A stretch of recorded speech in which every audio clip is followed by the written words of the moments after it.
Hello, everyone. Welcome back to another episode of The Thunderstock Show. It's a collection of valuable brainstorms to enhance your life, liberty, and pursuit of property. This season is all about Get It, Wants It, Has Capacity, GWC, uh, talking about EOS. So we're going to be talking about working on your business, not just in your business. Today's special guest from the other side of the country, Amanda Barkey. Amanda is someone who's born and raised in Canada. She has plenty of stories, I'm sure, that she can tell you about her journey through soccer shots, and she is an EOS implementer. Amanda, thanks for jumping on the show. Thanks so much for having me. Glad to be here. So you've traveled quite a bit across the West Coast and your term the best coast, Mhm. and you have pretty interesting amount of business ownership experience, several locations across the country. Yeah. How did you get involved with EOS? Yeah, that's a loaded question. Long story short or long story long. So I'll try to give it to you in like the condensed version. But so yeah, I was born and raised in Canada. My grandparents were all political refugees. My parents are immigrants. I did not come from an entrepreneurial family. I was bit by the entrepreneurial bug when I met and married my husband. I swear he came out of the womb with a business plan. He was raised in the jungle in Peru, so that's a whole other story. But you can have him on another podcast, and he can tell that one. So he and we've lived an entrepreneurial life together for the last 2 decades. So we celebrated our anniversary on August 20th, 20 years, and when we moved down to the States to start our first soccer shots business, we packed everything in the back of our Honda Civic. We had a 6-month-old baby. We both come from humble beginnings. And so we just, it's like the real American dream story. We moved down here on a hope and a prayer. And, we didn't know what we didn't know. We were learning from our mistakes, growing by our reputation. I also had 4 kids in 5 years during the startup years of our businesses. And because we were immigrants, we couldn't get loans, grants, anything like that. And so we had to build everything on our own backs. And so, yeah, we kept reinvesting in ourselves. We thought we were killing it with 63 kids enrolled in our program in our first season. Fast forward, we serve over 10,000 families between all of our businesses. Like we knew there was a better and easier way to run a business. We just couldn't quite put our finger on it. So that's when we read Traction. That was our light bulb moment. That was over a decade ago. So that was a huge aha for us. We were broke as a joke. So, if I could build a time machine, I would go back in time and hire an implementer, in a heartbeat, but we couldn't. We didn't even know what an EOS implementer was at that time. So we're gritty, resilient, do it yourself entrepreneurs. So I love self implementers. I have a soft spot for them because I'm a repentant, reformed self implementer myself. But we implemented the tools and disciplines in our businesses, and it was such a game changer for us. We experienced exponential growth. We were able to work our way out of operations completely. Mm. We're living the EOS life now. And everybody asks us, like, we have 3 businesses, a nonprofit, 5 kids. I split my time between Southern California and Hawaii. And people are always like, how do you do it all? And my answer is EOS. I've EOS my life. So yeah, that's the gist of it.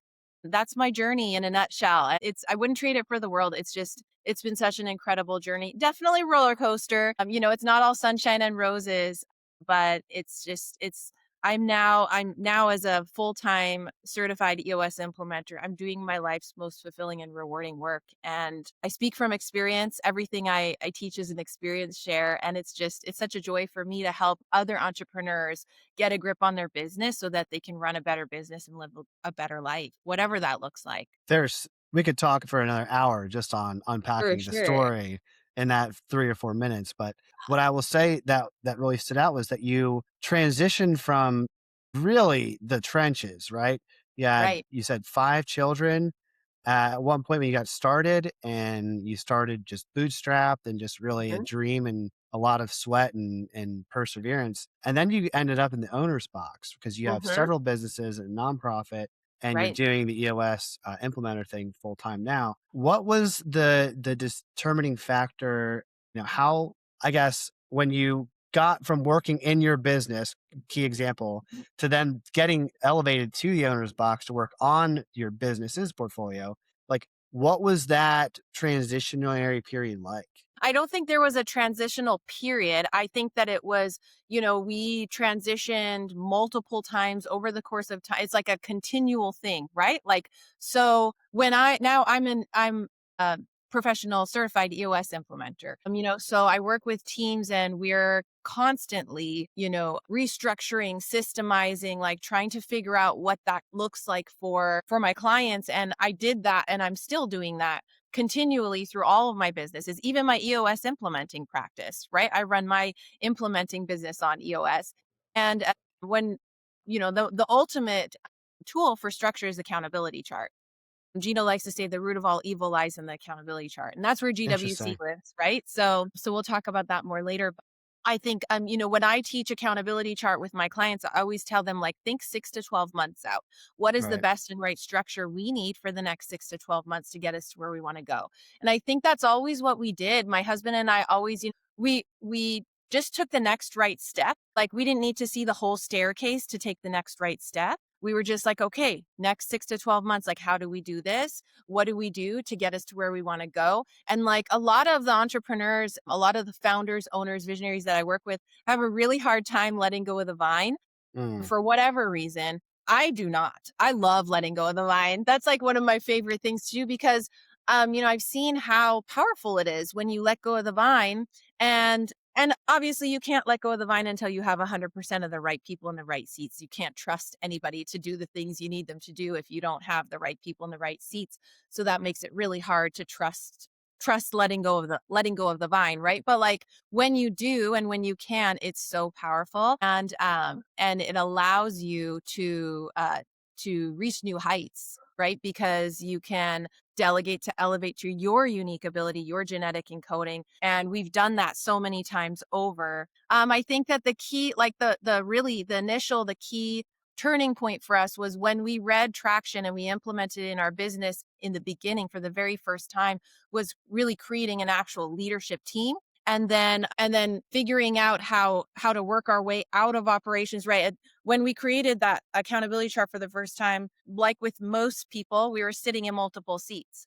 And so then figuring out how to get out of seats and then delegating to elevate to our unique genetic encoding to eventually get us out of all of the seats on the leadership team into the owner's box. But it's definitely a gradual process, but it's that like consistent, continual like restructuring over time. That's what got us here. yeah, I think to unpack that answer a little bit is it's not a single event. It's one step after another compounded over time, going Yes. in the right direction, knowing that the direction is always 6 to 12 months ahead and taking the actions today to get closer to that. And, constantly resetting, reevaluating who's on the team Right. internally so that you can have that peace of mind to let go, right? Because Right. I think a lot of people think that the reason that they're afraid to let go of the vine or delegate or to work on their business, right, is they don't have enough trust in their team around them. Right. And for you, you're just like, well, trust my husband, got 5 kids, 20 years of marriage, like business partner. That's a unique relationship. But then having the other people around you that you can trust to then scale from, I think you said like 63 clients to thousands and thousands, Right. it starts with the team. That's a really good point. Absolutely. Yeah, and I think also, when you're talking about scaling and getting yourself like to the point where you're, working really thinking about that like every 6 to 12 months out, 6 to 12 months out restructuring, like you were talking earlier about like working on your business rather than in your business. That's the on your business thinking, right? Like future forward thinking. And that's the beautiful thing about like what we do in EOS with quarterly pulsing. So every 90 days, taking a look at the entirety of the business, right? Working on the business rather than in it, that high level view, and really considering what's best for the business. I might not be the answer, right? Like it might not be me. And so how do we like, we're making every decision for the business with the greater good in mind, which the greater good is the answers to those questions on your VTO. And so if we're doing that continually over time and consistently, right? Every 90 days, rinse and repeat, you're going to get results that you never thought or imagined possible because you're making decisions in a totally different way. Absolutely. Absolutely. You mentioned the VTO. For those that maybe don't know what that means, it's a vision traction organizer. It's Mhm. like a 2-page thing that goes from your wildest dreams of 10 years, big, hairy, audacious goals. What Mhm. does the best future look like? Then it comes down to 3 years, then one, then quarterly. Right. Um, EOS Corporate has their own as a business VTO. Correct. I'm sure you also have one as Amanda Barkey, EOSI. What Totally. are some of the things on your VTO when it comes to, the next 90 days or this year? Like, what are some of the goals you have for working on your business for EOS? I know that you have some awesome things coming down the pipe for your other portfolio, but specific to EOS, because a lot of Yeah. people listening might be solopreneurs or smaller businesses, and you know that I'm really curious about how you're working on your EOS Yeah. practice. Great question. I wish you could see it. I have some big flip chart sheets beside me here. My VTO is written on my big flip chart sheets. It is a 2-page thing, like you said, but it's a 2-page strategic planning document. But yeah, we're answering these 8 questions, and on the first page on the top side, it's your vision side of the document, and that's where we're stretching the vision, right? And then on the bottom side, the bottom page is your traction side, and that's when we're predicting. And we're doing a lot of the predicting for the short-term future. So we stretch the vision, predict the traction, and that's a document that we live by, right? And so for me, I'm a one-woman show. I run my EOS implementing practice on EOS. Shocker. And so I have a VTO. I actually just did annual planning with my assistant. It was super powerful. We had 2 days of annual planning, just like I do with my clients. I did it with my assistant for my business, and we worked on team health and strategy. And I came out with a really great 1-year plan and a revised VTO. I take that VTO and I print it off, and I have it in the back of my journal that I take with me everywhere. I have a pocket in the back, and I'm like, that thing is tattered. I'm looking at that thing all the time. I'm obsessing over it because that's my roadmap, right? And I have it on these big flip chart sheets. I look at it every day, and I'm always consistently trying to live out my days and my weeks according to that plan so that I can achieve my goals. And you were talking about that 90-day plan, breaking it down. It's kind of like those Russian nesting dolls, right? You open them up and they get smaller and smaller and smaller. So there's this saying, like, how do you eat an elephant? One bite at a time. And so Right. the elephant is that big, hairy, audacious goal, right? Like your 10-year target. For me, it's expert implementer by 2030. Okay, that's my 10-year target. I want to be an expert implementer. I've got to get 500 session days under my belt to do that. So what is that going to take? So I break it down into bite-sized chunks. So for the next 90 days, rocks, for people who are listening who don't know, are just 90-day priorities. Yep. What do you need to do over the next 90 days in order to work your way towards achieving that vision? And so for me, my 1-year goals this year are very simple. It's 20 20 podcasts, 20 talks, 20 90-minute meetings. Those are Nice. my goals. So I'm breaking it down. This is my Q1. My Q1 started on February 1st. And so right now I'm working on getting on 5 podcasts, doing 5 talks, and doing 5 90-minute meetings. And so those are my priorities this quarter. So thank you for helping me accomplish my priorities this quarter and this year. But that's I love that you don't even need to look off camera to see it right. because you're exposed to the document and you put the time in, You got that it. you can just like maintain eye contact and just like Mm-hmm. know with full certainty and clarity that that's the goal. I think That's for a lot of right. people that may be stuck in that feeling of working in their business, like just listen to that clip again and be like, this is what it feels like to work on your business where you have full certainty of what your priorities are. Yeah, clarity. Clear is kind, and clarity is so powerful. Yeah, it's really simple. Like, I think we overcomplicate things as entrepreneurs. And so one of the leadership abilities is to simplify. And so I'd really encourage your listeners to think about how they can simplify their goals, their priorities. That's why we teach 3 to 7, not 23, not 27, right? Less is more. And so Yeah. that's why I can say it with certainty, and maintain that eye contact because I know it like the back of my hand. It's like it's written on my heart. And so, and the chances that I'll achieve those things are significantly higher if they're the very, very clear is kind. Right. I think, whatever you can conceive, you can achieve. And if you can see, the Exactly. more clearly you can conceive it and understand it, the more likely you can obtain it in reality. Right. I also Right. think that for one of the hardest things, right? So I do marketing is like, how I make my living. Hmm. And I always find it interesting, this question I'm about to ask you. It's like, Okay. and again, your VTO like your heart. So Hmm. when I say to people, hey, y'all understand that there's a core values component and a GWC component for a people analyzer. Yep. And EOS teaches that that's what it should look like for your team to get the right people, right seats. That to me makes a bajillion amount of sense. I've been messing with this idea in my head for weeks and months about doesn't that also those same rules apply for the customers that you work with or the Yes. clients that you Sure. serve at EOS, right?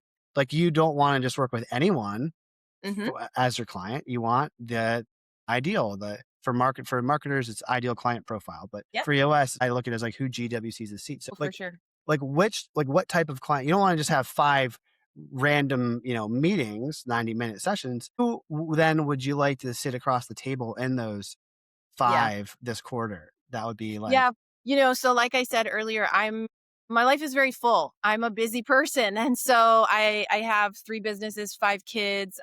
You know, I'm I have a lot going on. So by the time a client or a prospect rather comes to me is and we're engaging in a 90-minute meeting, they're a very qualified prospect. And so I run them through a people analyzer of sorts, right? Like I'm when we're in that 90-minute meeting, I'm trying to determine right fit just as much as they are. right, So I always tell them like, look, during this 90-minute meeting together, that's our kind of like our discovery call. You need to think of 3 things. Is EOS right for you? Is Amanda right for you? And I write that up on the board by say, can you tolerate Amanda? And that's a joke because I'm a right, delight. But right. but then also, is EOS going to be ROI positive for your business? And so I want them thinking of those things, but I'm also on the flip side thinking, are they right for me? Right. And I have I love an acronym. And so I have this acronym like, I'm looking to see if a client is ELF. Okay. So that's kind of like what I put up on my people analyzer. Are they easy, lucrative, and fun? Now they Mm, have to definitely, they go through the filter of our marketing strategy, which is like, a small to medium sized business with 10 to 250 employees, yada, sure. yada. There's an ICP for sure. But are they easy, lucrative, and fun? Because if they're not, they're a half. HALF. They're hard, annoying, lame, and frustrating. And I don't want to Mm, work with people like that. Right. There's an OG implementer, and he says if you drag him into the session room, you're going to drag him around. And so I'm looking for people who are aligned with me. And we spend a lot of time in the session room together, right? I run a 6 to 8 hour meeting, 7 plus or right. minus an hour, and we're meeting together for, on average 5 times a year and engaging in between sessions. And so we have to like That's a each other, whole week of your life.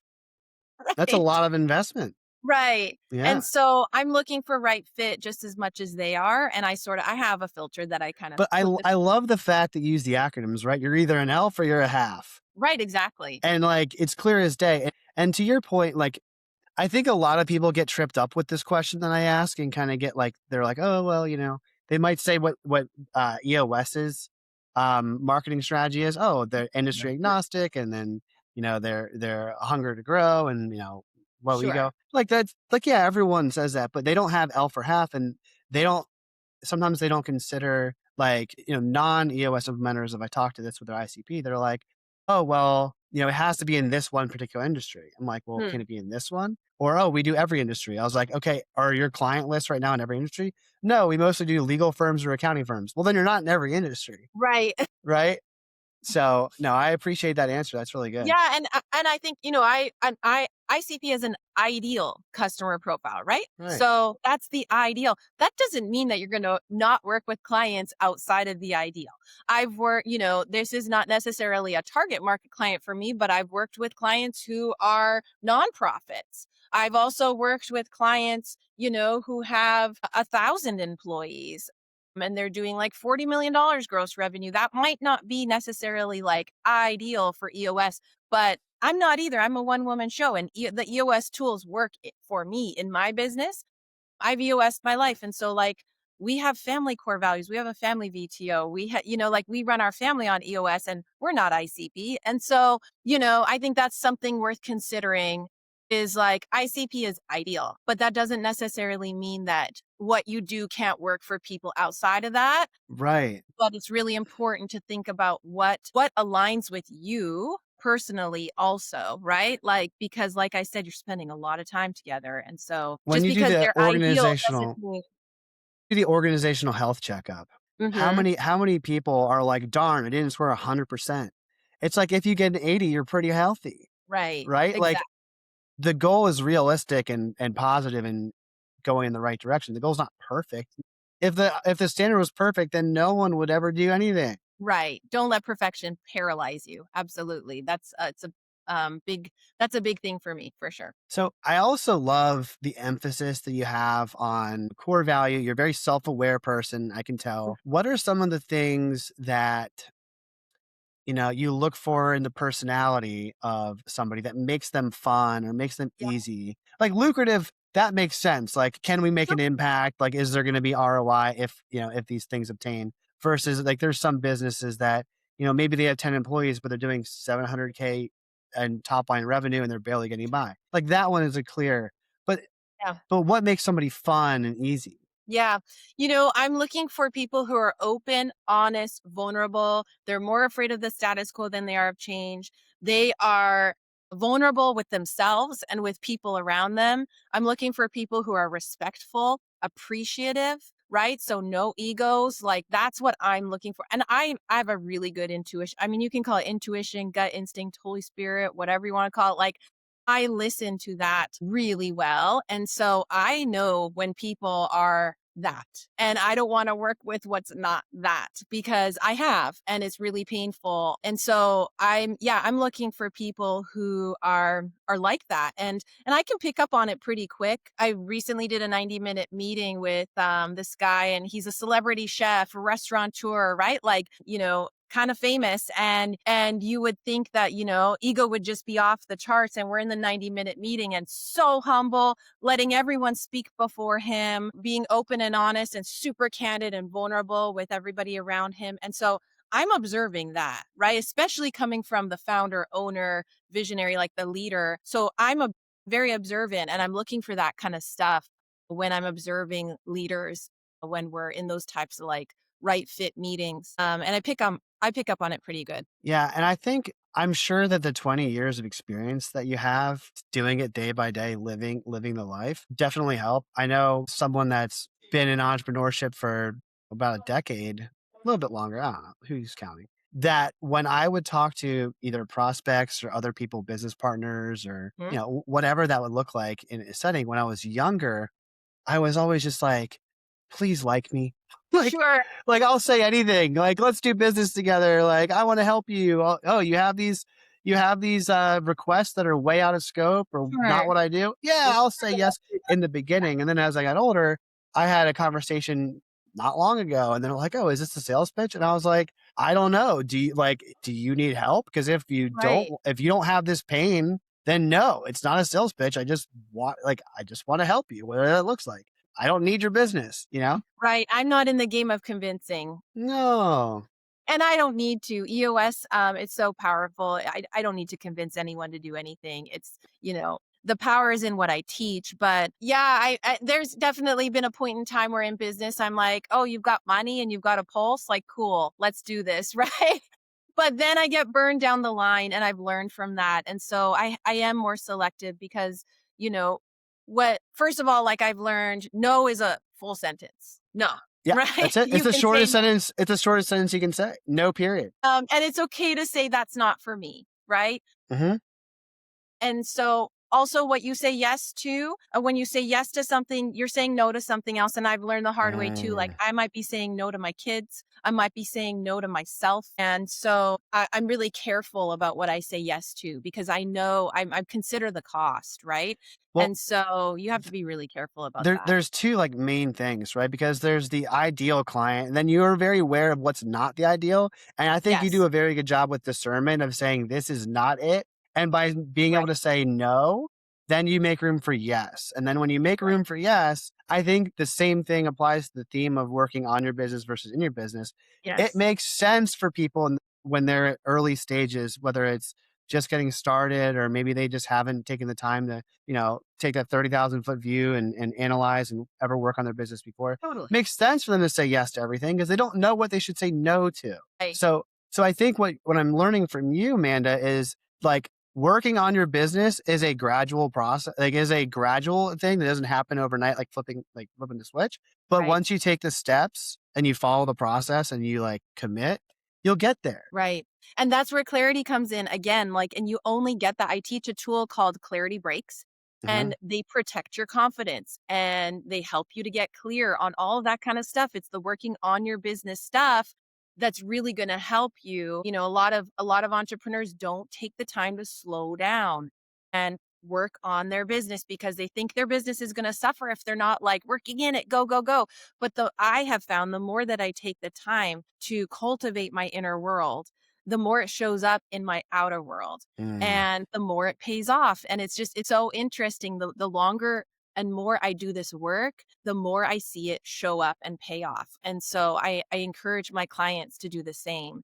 And I practice what I preach, and I teach that as well. So, yeah, it's goes back to working on the business, and really that's where you get the ultimate clarity. Yeah, and I think, to piggyback off that point, in my organization, we call it eating our own dog food. Exactly. So, like, if I'm talking to somebody and I make a suggestion, I usually preface it, this is what I've seen work for myself. It doesn't mean it will work for you. It doesn't mean it won't, but like, here's what I know about it firsthand. And then Mhm. if I haven't done something particular myself, like, this is what I've seen from other people that like, you're eating your own dog food and practicing what you preach then helps to layer in what is the ideal, what is Yeah. like who really gets it. Because once you get yourself, then you can understand people better. Right. That's what I love about the EOS community. I just came back from annual in Orlando. So there were 700 plus EOS implementers. We were all gathering together for 48 hours and nerding out on EOS. It's just like the best. But we practice what we preach. We eat our own dog food. And the more that we do it, like it's a path to mastery. Nobody has arrived, not even Gino. I'm watching him up on stage and he still has 30 clients and he's still showing up as Gino the implementer and he's on a path to mastery and we all are together and it's such a powerful thing. And so yeah, that's what we do. And so it's really cool to be able to be in this community and be doing that. I'm a lifelong learner and so just the continual growth just like really revs me up and it's just yeah, that's the name of the game. That's awesome. So, last question I have for you, not super deep, but it is for those that are listening, how can they get in touch with Amanda? Sure. So I just launched my own website. So just go to amandabarkey.com, Barkey, like the key to the bar. No L. I'm not related to Charles Barkley. I know the resemblance is uncanny, but amandabarkey.com. And you can find every way to get a hold of me there. You can also email me at amanda.barkey@eosworldwide.com. And I'm all over socials too. So just find me on social media and follow me and connect and reach out. I'd love to help in any way I can. Awesome. Thank you so much for your time, Amanda. And thank you, everyone, for listening. As always, I hope that you take something from this and be well. Thanks.